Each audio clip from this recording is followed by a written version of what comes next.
Bom, grandão também eu achei o let him know, please, que eu dei os parabéns. Deixa ele saber, por favor, que eu dei os parabéns para ele, Donald Trump. Sakamoto tá certíssimo, né?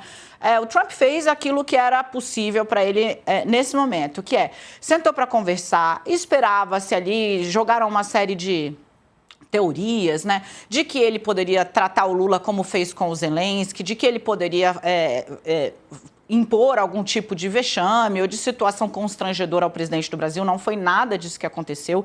Na verdade, desde o primeiro minuto, né, Trump foi acionado, foi questionado sobre o ex-presidente Jair Bolsonaro, e aí respondeu a pergunta, seguiu ali respondendo perguntas, e aí o Lula, pragmático, né, como político que falou, olha, gente, nós temos pouco tempo e o pouco tempo que nós temos eu não posso gastar ele aqui, ou seja, preciso fazer a coisa render. O Trump gosta da atitude do Lula e fala, verdade, até as perguntas estão chatas, né, porque ele não perde a oportunidade de atacar a imprensa. O fato é que, segundo os relatos, é Lula, dentro da sala da conversa privada, quem traz o assunto Jair Messias Bolsonaro para a mesa.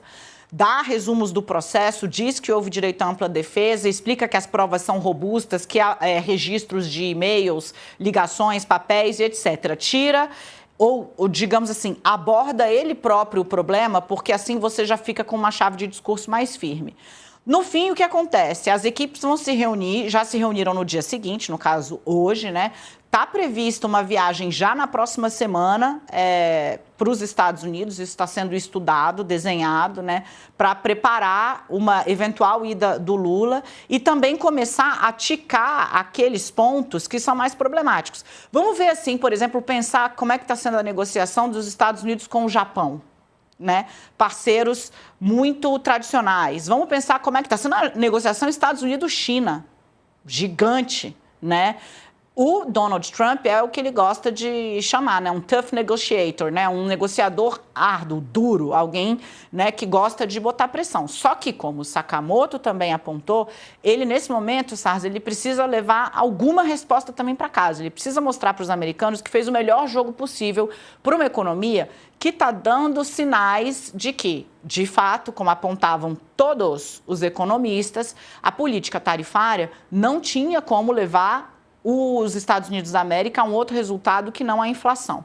Para fechar e devolver a bola para você, que a gente ainda vai seguir falando desse assunto, o Sakamoto falou, não é que a inflação explodiu, é verdade, ela está setorial, né, e em produtos que foram alvo dessa política tarifária do Trump. Mas qual é o problema, né? Eu costumo dizer que a inflação, ela é um bichinho folgado. Sabe aquele primo muito distante que pede para dormir na sua casa, diz que vai ser só um final de semana, na verdade depois vira uma semana e depois você não sabe mais como você tira ele dali? Essa é a inflação. Se você deixa ela ganhar corpo, se você deixa ela ganhar espaço, se você deixa ela ganhar terreno, para remover depois é muito difícil. Ainda mais num cenário dos Estados Unidos, onde você tem o presidente do Banco Central, Jerome Powell, né, que é o Fed, né, o Banco Central deles, em queda de braço com o presidente da República por discordância da equipe da política econômica. Então, assim, para Lula, né, tudo que se pregava, vai ser isso, o Rubio não vai deixar, ou não sei o quê, nada disso aconteceu na prática. A conversa aconteceu, foi boa, o Trump fez questão de chamar o Lula de um político vigoroso. Verdade. Porque o Lula chegou falando sobre os 80 anos de ambos, né? Fez aniversário lá, inclusive, ganhou festinha. Né, com a idade que o Lula está completando, 80 anos. E com o vigor, né? Ele fez questão, ele gosta de usar esses argumentos. É um pouco meio típico da cartilha desses personagens, seu Trump e seus trampinhos, né? Que são relacionados à masculinidade, né? Então, eu fiquei impressionado, ele é um homem vigoroso, ele é um negociador habilidoso, então ele fez questão de usar esses predicados todos. Assim, melhor do que isso, só se saísse com um acordo debaixo do braço. Alguém apostava nisso na realidade? Não, a essa altura não, numa primeira conversa não, é só olhar como foi Japão, China, etc e tal. É verdade. Ô Sakamoto, e o Bolsonaro nessa equação? Essa foi a parte engraçada. Porque é o seguinte, né?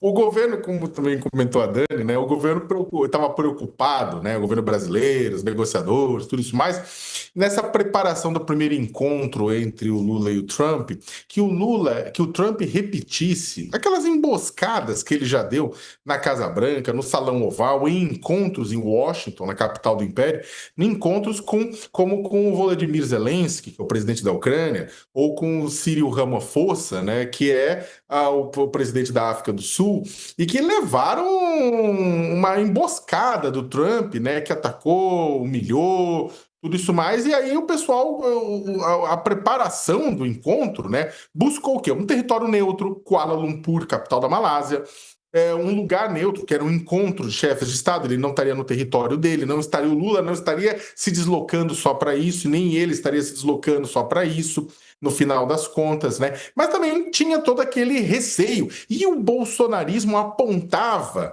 mostrava, você via nas últimas semanas, não, há um grande plano maligno, uma coisa meio Pink Cérebro, né? Não, no final das contas, o Rubio que vai aparecer e o Trump vai dar um checkmate no Lula, vai humilhá-lo publicamente. Aquela coisa, sabe? Tipo, e apostando nisso. Só que aí o que aconteceu é que o clima foi amigável, né? Houve troca de afagos, né? Frase, eu coletei da conversa, ó, o Trump sobre o Lula. Nós nos damos muito bem, temos muito respeito pelo seu presidente, temos muito respeito pelo Brasil, vamos fazer negócios, é uma grande honra estar com o presidente do Brasil, eu acho que o Brasil está indo bem, seremos capazes de fazer alguns bons negócios, vamos ter um bom relacionamento, chegaremos a uma conclusão, sobre as tarifas no caso, rapidamente.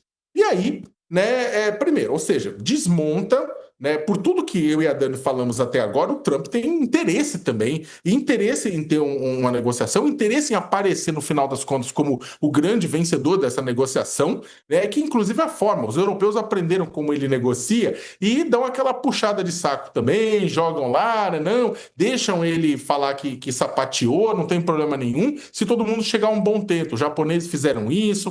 Então o que acontece?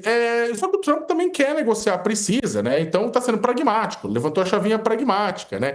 E aí, o que acontece? Questionado pela imprensa, porque nessas reuniões, nesses encontros, tem uma conversa com a imprensa antes das reuniões, né, fechadas. E questionado pela imprensa sobre o Bolsonaro, o Trump elogiou, falou que era um bom homem, que se sente mal por ele, mas não quis dizer se o assunto seria tocado na reunião.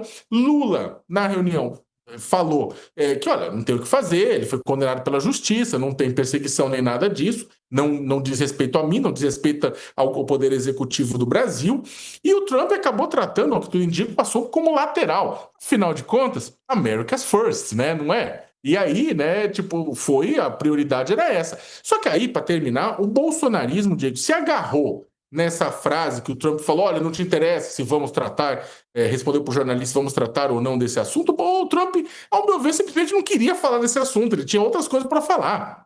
E aí, o bolsonarismo nas redes se agarrou nisso como um náufrago, confunde chumbo com isopor. E se agarra naquilo, né? E que falou, né? Tipo, falou, não, olha a prova, e começaram a tentar tirar leite de pedra. Né?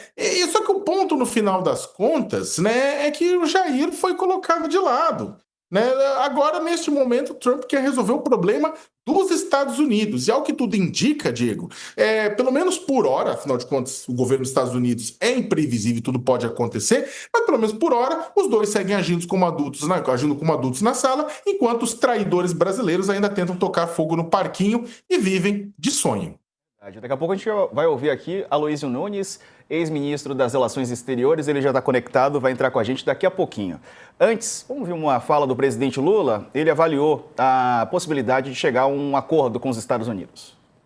O destino estava traçado, era na Malásia que a gente tinha que se encontrar para que eu pudesse olhar nos olhos dele e dizer o que eu penso, ele olhar nos meus olhos e dizer o que ele pensa.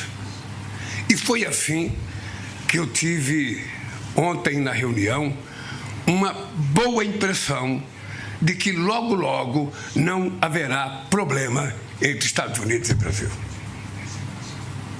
E fiz questão de dizer ao presidente Trump que o fato de nós termos posições ideológicas diferentes não impede que dois chefes de Estados tratem a relação entre os estados com muito respeito. E confesso a vocês que foi surpreendentemente boa a reunião que eu tive com o presidente Trump. Eu vou dizer para vocês, Mauro, que é um negociador, o Márcio, que está aqui representando o Alckmin, e mais o Haddad, que vai participar das negociações. Vocês sabem que, se depender do Trump e de mim, vai ter acordo.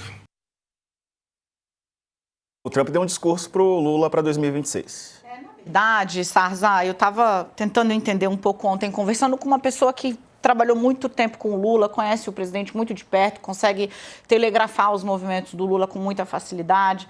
E ele me disse, Daniela, esse preparo lento, a fogo baixo, né, de uma solução para o tarifaço é o molho do cozido do Lula para a reeleição em 2026. No sentido de que, assim, essa trajetória, a trajetória dessa história deu ao presidente da República um fôlego, um mote que o governo não estava tendo. O que acontece, né? Vem em janeiro, 8 de janeiro de 2023, aquela paulada, a tentativa de tomada de poder à força, prende todo mundo, é bomba, fica meses para reconstruir, é Supremo, é Palácio do Planalto, fala-se muito sobre isso, Bolsonaro e a narrativa, as investigações dominam o noticiário, né? O governo fala muito disso e aí o Lula passa a refazer programas que já eram motes do PT. Então, relança o Minha Casa Minha Vida, amplia a faixa de beneficiários, sim, mas está relançando. Relança o Bolsa Família, né? Renomeia de Bolsa Família, havia mudado o nome, amplia o benefício, muda as regras, mas não tem novidade, né? Ficou aquela coisa de um museu de grandes novidades. Então, era um governo que estava precisando de uma mobilização. Então, você tem o Pé de Meia, um programa meritório, sim, mas ele não tem escala, como tem o Bolsa Família, como tem agora, né, o Gás para Todos. Então, assim, o governo estava precisando de uma história para contar, uma história para chamar de sua. E o tarifaço deu isso para o Lula. O Lula cresce na briga. Ele é um político que vem quando ele fala, né, se tem uma coisa que eu sei fazer na minha vida é negociar, porque o Lula era líder sindical, gente, né? O que faz o sindicato? Vai lá, fala com o patrão e negocia melhores condições para o trabalhador. E, em tese, é isso, né? Ele cresce, ele gosta do embate. E, para ele, foi um presentaço, porque você teve um integrante da família Bolsonaro indo de público, pegou o telefone, disse que estava emocionado quando teve a primeira leva de sanções. Vocês achavam que a gente não ia fazer nada, mas fazer nada contra quem? Contra setores inteiros da economia nacional? Contra o agronegócio que financiou a campanha, né? Que financiou as mobilizações pró-Bolsonaro Brasil afora. Teve isso. Então, foi lá atrás, a direita pragmática já falava, isso é um tiro no pé. E tentou se separar. Veja só, a um só lance, Eduardo Bolsonaro deu para Lula um mote, ou seja, eu não vou entregar a soberania do país nem as instituições do meu país. Eu vou sentar para negociar como o presidente de um país grande que conversa com o presidente de outro país grande. Quando ele estiver pronto para conversar, a gente senta e conversa. Então, traça uma linha no chão e vem fazendo um trabalho paulatino de aproximação que leva aí coisa de 60 dias, né? Ao mesmo tempo que deu para Lula esse espaço de ação, que hoje traz essa foto, essa imagem que a gente está vendo e que fica esse estique-puxa para justificar, como o Sakamoto estava falando, o Eduardo Bolsonaro, a atuação dele mergulhou a direita numa barafunda. A direita que antes vinha em ordem unida, gritando em maior ou menor grau pela libertação do Bolsonaro, pela anistia do Bolsonaro, pelo perdão do Bolsonaro, pela inocência do Bolsonaro, começou a bater cabeça publicamente. Então você tem o Eduardo que briga com o Tarcísio, que tenta se acertar com o Bolsonaro, que é desautorizado por não sei quem, no dia seguinte vem o Caiado e briga com todo mundo, e aí o Ciro Nogueira tenta botar panos quentes e jogar pro Tarcísio de novo, toma mais pancada. Então, assim, a direita mergulhou numa barafunda, muito por conta do tarifaço, porque ele marca uma divisão de estratégia. Os pragmáticos falaram, é impossível defender um campo que celebra a contração de setores inteiros da economia. Como que a gente vai defender isso em ordem unida? Não dá. E isolar alguém também da família Bolsonaro é difícil. Há, nesse momento aí, Sarza, para concluir, um molho que Lula não tinha para esse Lula 3 e que ele conseguiu e explorou muito, junto com outros tropeços do Congresso e com a firmeza do Supremo Tribunal Federal, que levou o julgamento sem solavanco no ritmo em que estava seguindo. É um ritmo apressado, mas é dentro do perfil de atuação vai fazer uma década, né? Alexandre de Moraes dentro do Supremo Tribunal Federal. Ele, desde que entrou, é o ministro que mais produz e que mais rápido produz no Supremo. Então, não é que começou a andar com o processo rápido ontem, ele anda com o processo rápido sempre, é o ritmo de trabalho dele, é uma coisa que ele se orgulha de ostentar. Dito isso, todos esses ingredientes juntos deram para Lula um mojo, digamos assim, né, que ele não estava encontrando, e botaram um problema na mão da direita. Se isso vai se estender até 2026, é impossível dizer. Mas que o Eduardo Bolsonaro, um ataque mais incisivo às instituições e também ao governo brasileiro, já produzido por um integrante da família, conseguiu, na verdade, foi tirar o governo Lula de seu pior momento, isso é um fato. Porque lá atrás as avaliações vinham numa sequência de declives e agora a gente tem uma sequência de altas. Movimento contrário, né? As pesquisas mostram claramente isso.